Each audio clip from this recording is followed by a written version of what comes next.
From the studios of Farm Journal Broadcast, this is U.S. Farm Report. Welcome to this special edition of U.S. Farm Report. It's our annual Harvest of Thanks. And we have a lot in store, including stories of gratitude and perseverance this Thanksgiving weekend. Life lessons 3/4 of a century in the making. It's just unbelievable, the change that has come in my life. A true tractor treasure symbolizing a family's legacy and love for the land. The tractor's never been outside the family.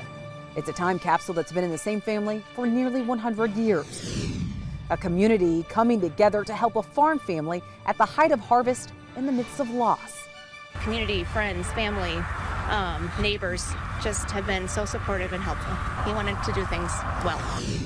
And in John's world, the Farmer's Almanac or the National Weather Service.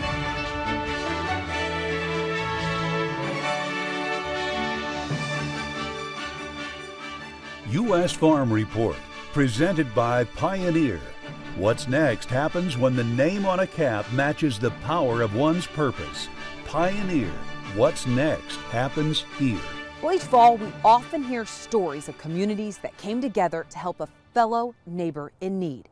And that was the case this year for one Iowa family. Reporter Connor Woodruff tells us that it was truly a harvest of thanks. Steve was very particular about doing things.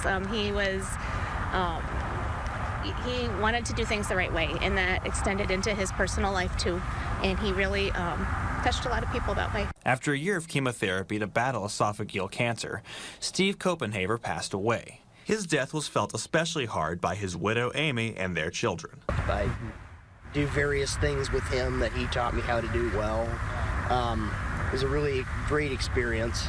Thanks to the help of friends from just next door, along with regional volunteers, the Copenhavers are having one of their best harvests ever. Our community throughout this whole year, community, friends, family, neighbors just have been so supportive and helpful. He wanted to do things well. Yeah, and this is our best harvest that we've ever had. A regional nonprofit, Farm Rescue, chipped in with manpower and equipment. Get to use my farming knowledge every day to help families in a time of need. Farm Rescue provides support for farm families going through hardships. They provide support through sending equipment, organizing volunteers, or in this case, both. They're going to do about 300 acres for us, which is a lot. This would normally take us a couple weeks, and they're able to do that in 3 days. Over 30 volunteers came out to help Steve's family the way he would have done it. Patient, just to the detail, just a perfectionist, and it shows by the crop yields we're getting this year on his crops here, with it being a drought year. Helping a farmer's lifelong legacy continue on. Well, Farm Rescue is helping assist with harvests like that across the country. And up next, we travel to a different part of Iowa to see how a farm family that dealt with devastation after a tornado tore through turned to Farm Rescue for help.